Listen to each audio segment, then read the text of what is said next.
Quant can 100x by 2025. In this video, we'll be giving you a reaction to a webinar where the founder of Quant, Gilbert Verdian, talks about CBDCs, interoperability, and the future of QNT as a crypto and also as a company, and exactly where they think it will head in the coming years. It is a interview or webinar that lasts about an hour, and in this video, we'll be reacting to the first 10 minutes where, let's just say, there's a lot of value to take away from it, especially if you're a holder of Quant. Off topic though, we have launched a Twitter, and the link to it will be down below. We'll be keeping you updated on everything we're getting up to, all the altcoins that I'm personally buying, exactly all the updates that you need in real time for when it comes to Quant and other cryptocurrencies that we cover in our channel. We currently have 3 followers. If you guys want to drop us a follow, the link to it will be down in the description. Also, we have been posting a lot of videos recently, and this is kind of the trend we're looking to take.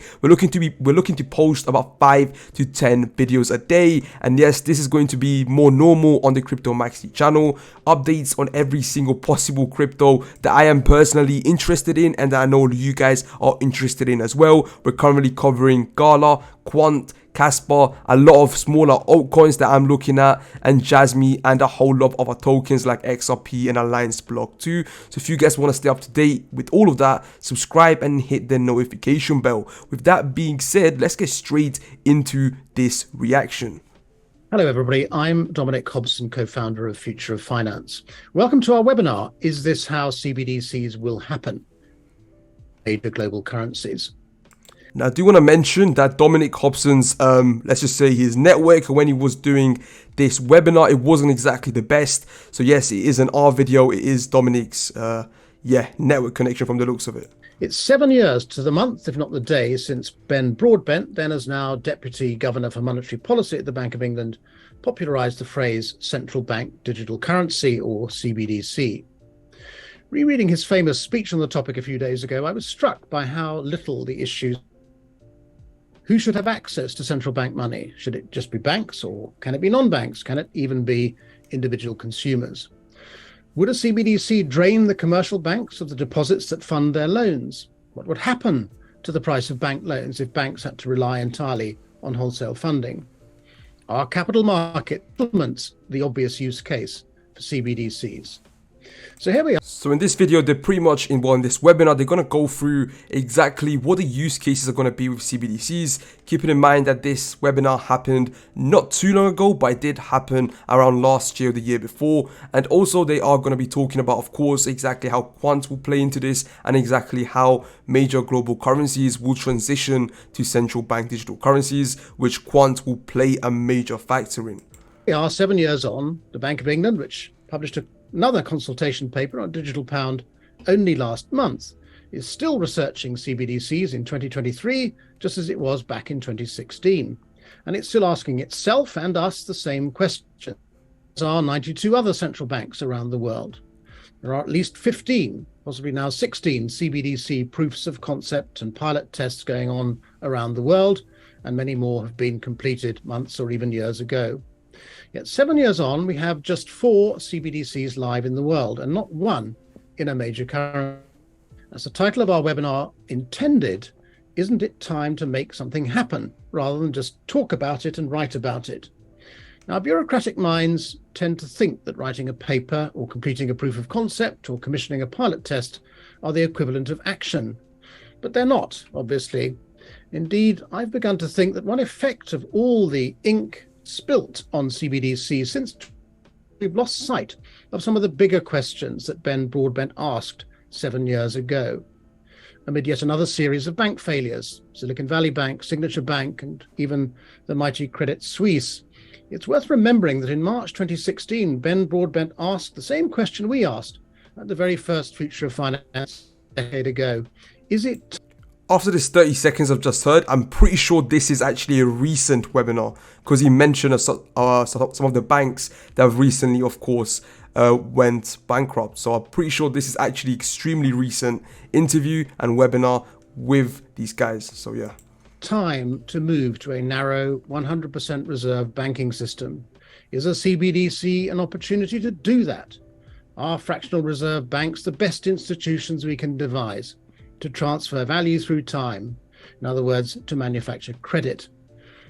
Another question he asked is, why isn't retail banking service? Is a CBDC an opportunity to switch to utility banking instead of forcing banks to offer banking services to many of their customers at a loss? What is the important innovation, Ben Broadbent asked, that Bitcoin offers? Now, that question may still be unanswerable, but if we still don't know the answer, in cryptocurrency and stablecoin experiments with regulation the best way to find out?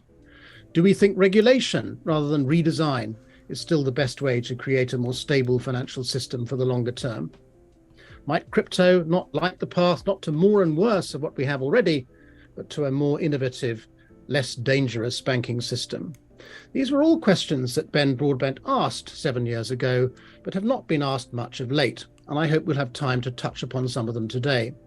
But the bulk of our conversation is going to be about making CBDCs happen in major currencies. What have we learned about what to do and what not to do from the pioneering CBDCs in issue? Do we, after all this research and development, have a settled model for issuing a CBDC? How will CBDCs interact or interoperate, as the term has it, with commercial forms of money? Or to put it another way, how can multiple forms of money be made easily exchangeable for each other? To be fair, everything he's just said falls under exactly what Quant could solve in the coming future. And by coming future, I could literally mean this year. Some of the problems he just mentioned are literally easily fixable using the Quant overledger, which I'm guessing is just setting up for this webinar. So it is pretty interesting, to say the least. CBDCs be programmable, or is that functionality going to be reserved for commercial forms of money only? To help us answer these and other questions, we're joined by 4 experts in the field of CBDCs. Ricardo Correa is Global Head of CBDC and Digital Currencies at R3, where he and his team work with private and public sector organizations on the development of markets for digital currencies and digital assets. Arnie Reynolds is Global Head of Shearman & Sterling's Financial Services Industry Group, which advises financial institutions and infrastructures, governments and public bodies, including on financial markets law and regulation. Gilbert Verdian is CEO at Quant, which is dedicated to making blockchain protocols and traditional systems interoperable. Keith Baer is a fellow at Cambridge University's Centre for Alternative Finance, which is part of the Judge Business School, which he joined from IBM. Keith works with fintechs, exchanges and central banks. He is also a member of the Bank of England's CBDC Technology Forum. In addition to our panelists, we, as always, also have you, our audience. All 5 of us encourage everybody watching or listening to submit their questions and comments throughout this webinar by using the Q&A functionality at the bottom of the Zoom screen. Indeed, we've already had our first question. Thank you, Dennis Boyle from Chainalysis. I won't be saving those questions up to the end, but I will answer them, or get our panelists to answer them as we go along, so everybody can be an integral part of this discussion right from the outset. Now, I'd like to begin by asking a question. But yeah guys, that brings us to the end of this video. If you do not want to miss part 2, part 3, part 4, part 5, part 6 to this interview's reaction / webinar reaction, subscribe and hit the notification bell. We kind of went through a rundown of exactly what is going, to be talked about in this interview and exactly what to expect in the coming parts. But yeah, that brings us to the end of it. Hopefully you guys have enjoyed it. Other than that, it's been your boy Crypto Maxi. Take care and